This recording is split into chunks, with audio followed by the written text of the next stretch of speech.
teoria clássica, Henri Fayol. A teoria clássica teve seu início na França em 1916, tendo como fundador o francês Henri Fayol, engenheiro que se baseava em princípios e técnicas para o seu trabalho. Fayol definiu o que seriam os principais princípios da administração, sendo eles: divisão do trabalho. Na prática, os funcionários de uma equipe são especializados em diferentes áreas e têm habilidades diferentes. Assim, possuem diferentes níveis de especialização que, por sua vez, podem ser distinguidos dentro das diversas áreas de conhecimento, de generalista para especialista. E, para alcançar esse diferente nível de especialização e habilidades, cabe ao trabalhador desenvolver-se por meio de estudo e da prática. Segundo Henri Fayol, a especialização promove a eficiência da força de trabalho e aumenta a produtividade, além de aumentar a precisão e rapidez da força de trabalho. Este é um princípio da administração tanto em atividades técnicas como nas gerenciais. Autoridade e responsabilidade. A fim de gerir uma organização, a administração tem a autoridade para dar ordens aos funcionários. Mas é claro que com essa autoridade vem a responsabilidade. A partir disso, de acordo com Henri Fayol, é o poder ou a autoridade de acompanhamento que dá à gerência e o direito de dar as ordens aos subordinados. Já a responsabilidade parte do desempenho anterior, portanto, é necessário fazer acordo sobre isso. Desta forma, para ganhar mais responsabilidade na administração da empresa, o colaborador precisa mostrar que tem condições de exercê-la, por meio de seus resultados passados. Em outras palavras, autoridade e responsabilidade andam juntos e são dois lados da mesma moeda.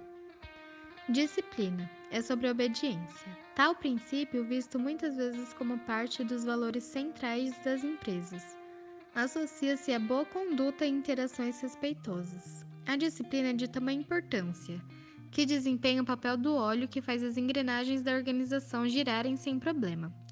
Ou seja, não adianta ser genial se não tiver a disciplina para fazer o que a organização espera de você.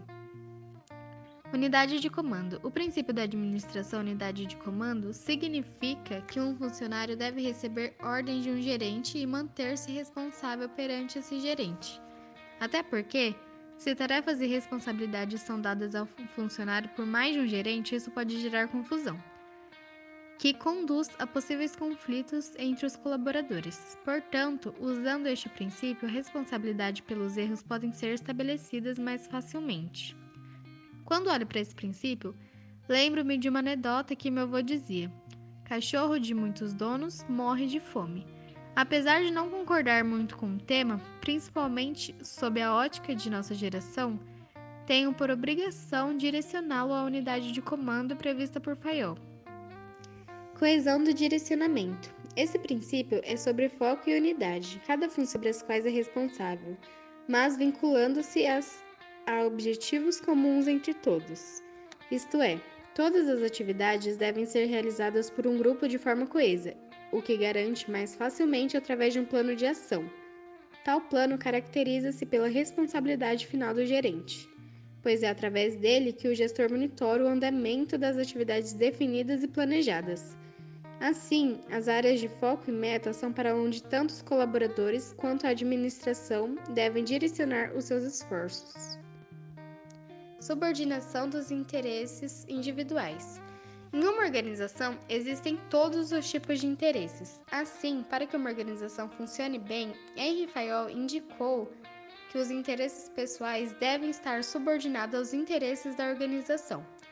Nesse sentido, o foco principal da administração de uma empresa deve ser sempre sobre os objetivos organizacionais e nunca aos individuais. Isso se aplica a todos os níveis da organização, incluindo gerentes, sócios, colaboradores e conselheiros. Este princípio da administração nos faz compreender melhor uma série de erros que vimos grandes empresas cometerem, tais companhias inebriadas pelas grandezas das suas possibilidades, tropeçarem no que se refere à subordinação dos interesses individuais. Afinal, não é difícil encontrar empreendedores ou executivos que, após seu sucesso inicial, subverteram a empresa aos seus interesses individuais. Remuneração.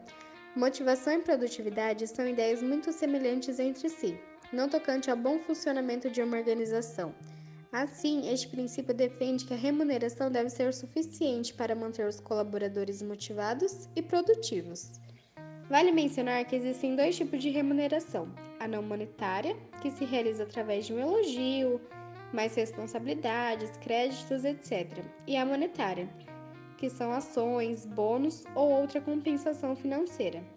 Em última análise, o sétimo princípio se trata de compensar esforços.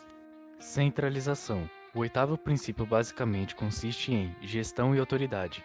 Para o processo de tomada de decisão em uma organização devem ser equilibradas, porém, para colocar esse princípio da administração em prática, é preciso analisar cada organização, pois cada uma possui diferentes volumes, tamanho e hierarquia. Há dois tipos de abordagem administrativa no que tange à centralização: a concentração da autoridade decisória na alta direção e a partilha de comando com níveis inferiores. Henry Fayol indicou que uma organização deve se esforçar para encontrar um bom equilíbrio entre esses dois extremos. Hierarquia. A hierarquia se apresenta em qualquer organização. Ela se irradia da alta administração para os níveis mais baixos da organização. O princípio de hierarquia de Henry Fayol reforça a necessidade de haver uma linha clara na área de autoridade. Isso pode ser visto como um tipo de estrutura de gestão. Cada funcionário pode entrar em contato com um gestor ou um superior em uma situação de emergência sem desrespeitar a hierarquia. Em especial, quando se trata de relatórios sobre problemas graves, ou seja, um colaborador também pode conclamar um superior à ação. Ordenação. Os funcionários de uma organização devem ter os recursos adequados à sua disposição, de forma que eles possam trabalhar de forma apropriada. Além disso, deve haver ordenação de responsabilidade dos gestores e o ambiente de trabalho tem de estar organizado, a fim de propiciar um local seguro, limpo e arrumado para o trabalho.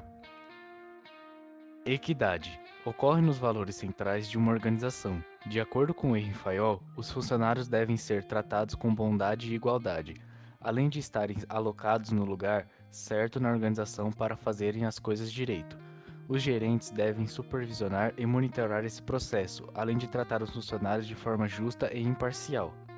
Estabilidade. Representa a implantação da administração das pessoas na organização e deve estar em equilíbrio com o serviço fornecido pela organização. A gerência deve se esforçar para minimizar a rotatividade de funcionários e para ter o pessoal certo no lugar certo. Para colocar esse princípio em prática, a empresa deve ter foco na atração e retenção de talentos, além de investir em melhoria contínua ao longo de suas carreiras. Iniciativa. Henry Fayol argumentou que, com este princípio de gestão, os empregados deveriam ser autorizados a expressar novas ideias. Assim, se incentiva interesse e envolvimento na equipe, além de criar valor para a empresa. Iniciativas que partem dos colaboradores são uma fortaleza para a organização, pois incentivam o envolvimento contínuo e crescente. Espírito de equipe. Esse princípio busca garantir que haja esforço para manter o envolvimento e a unidade dos colaboradores. Os gestores são responsáveis pelo desenvolvimento da moral e cultura no local de trabalho.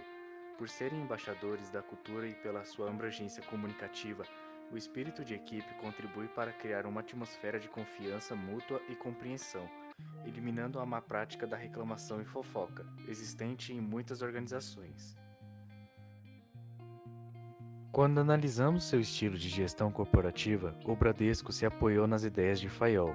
O Bradesco adota um princípio muito importante, ou seja, a divisão do trabalho nada mais é do que a especialização de tarefas e pessoas para melhorar a eficiência.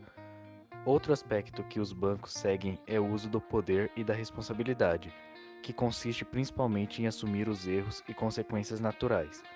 O Bradesco segue os mandamentos de Fayol, por serem princípios de gestão flexível que permite maior influência sobre os fatores humanos que estão sempre presentes na organização.